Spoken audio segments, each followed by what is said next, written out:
नमस्कार। मेरे पिछले वीडियो पर ढेर सारा प्यार बरसाने के लिए बहुत बहुत शुक्रिया। उम्मीद करता हूं कि आपका प्यार इसी तरह से बना रहेगा। मुझे शिकायत उन लोगों से नहीं है जो गालियां देते हैं, मुझे शिकायत उन लोगों से है जो ये सब होता देख भी अपने प्रिविलेज का सही इस्तेमाल न करते हुए शांत बैठते हैं, चुप रहते हैं, अपने सामने गलत होता देखते हैं, अपने सामने देशद्रोह और एंटी नेशनल के आरोप लगते देखते हैं, मगर उसके बावजूद उसके खिलाफ आवाज़ तक नहीं उठाते। वक्त के साथ किसी पर भी देशद्रोह का आरोप लगाना, एंटी नेशनल के क्लेम्स करना बड़ा आसान हो गया है और इसमें भागीदारी मेन स्ट्रीम मीडिया जितना निभाती है, सरकार जितना निभाती है, उतना ही आपके और हमारे जैसे लोग भी निभाते हैं।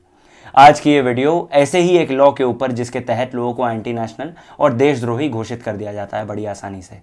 मैं बात कर रहा हूं सेडिशन की।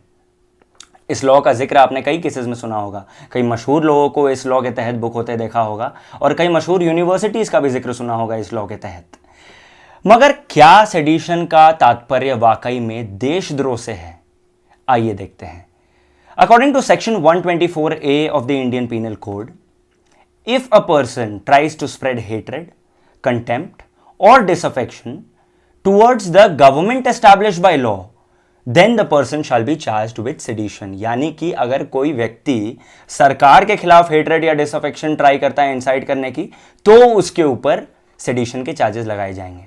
अब अगर आपके मुताबिक सरकार के विरुद्ध जाना और देश के विरुद्ध जाने में कोई अंतर नहीं है तो मुझे आपसे कोई शिकायत नहीं है, मगर अगर ऐसा नहीं है तो ज़रा सोचिए कि कितने गलत तरीके से आरोप लगाए जा रहे हैं सेडिशन के तहत और हम उसका किस तरह से समर्थन कर रहे हैं। अब एक बार ये देख लेते हैं कि इस लॉ का अस्तित्व क्या है, ये लॉ कब लाया गया, कब से इसकी देख रेख हो रही है और कब से इस लॉ के तहत लोगों को अरेस्ट किया जा रहा है। मगर उसके पहले I like to quote Mahatma Gandhi. Mahatma Gandhi when was booked under sedition said something.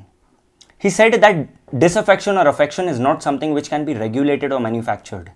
It is something that has to come from within. If a person has disaffection towards a particular entity, towards a particular body or towards a particular individual, he or she shall feel free to express that disaffection as it is without inciting violence. ये महात्मा गांधी के शब्द हैं जिनको sedition के तहत book किया गया था। ये लॉ लाया गया 1870 में और तब से जाहिर सी बात है कि ब्रिटिश सरकार ने इस लॉ को इसलिए लाया था ताकि हमारे फ्रीडम स्ट्रगल को, हमारे नेशनल मूवमेंट को कर्ब किया जा सके। पहले कुछ लोग जिनको सेडिशन के तहत बुक किया गया, मैंने एक तो आपको बता ही दिया महात्मा गांधी, उसके अलावा थे बाल गंगाधर तिलक और मौलाना अबुल कलाम आज़ाद। ये वो लोग हैं जिन्हें हम फ्रीडम फाइटर्स कहते हैं।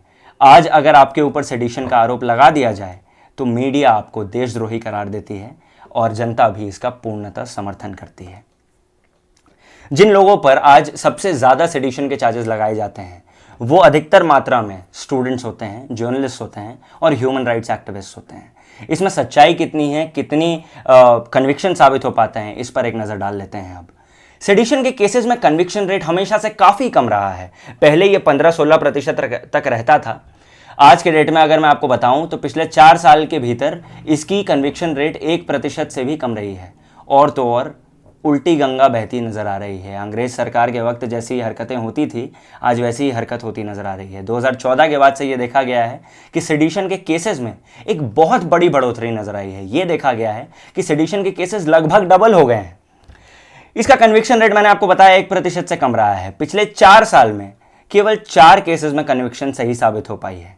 Imagine a draconian law which gives so much power to the central authorities, which just puts you in a situation where you are not able to get a bail, in a situation where you cannot even leave the country, and if you're a student it becomes even more problematic.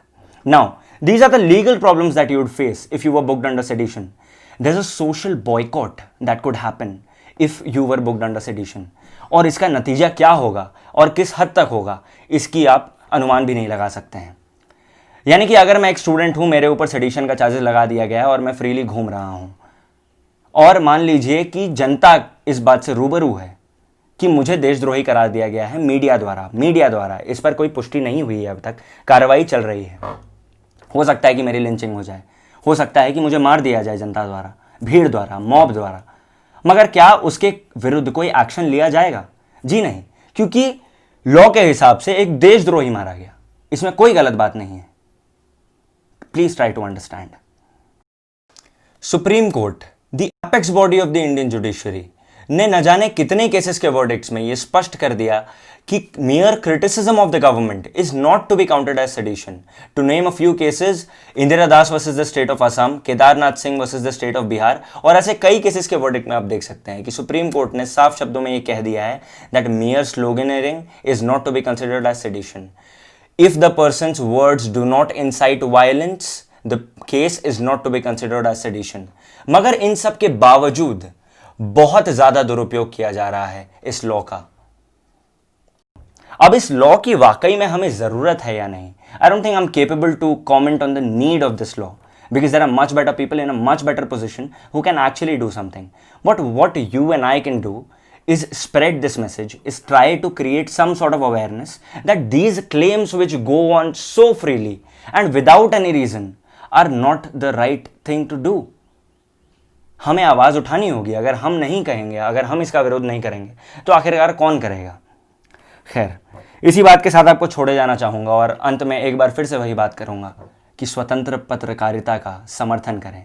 Please support independent journalism, share this video if you found it informative and if you think that this might reach out to the masses. Thank you, धन्यवाद। आपने भी यही सुना होगा, लोकतंत्र की सबसे बड़ी खूबसूरती यह है कि लोग आपस में एक दूसरे से मतभेद रख सकते हैं, एक दूसरे से मन की बात कह सकते हैं, लेकिन जब कोई इनके खिलाफ राय रखता है या इनका विरोध करता है तो ये लोग उसके खून के प्यासे हो जाते हैं। तो फिर ये किस बात का लोकतंत्र है?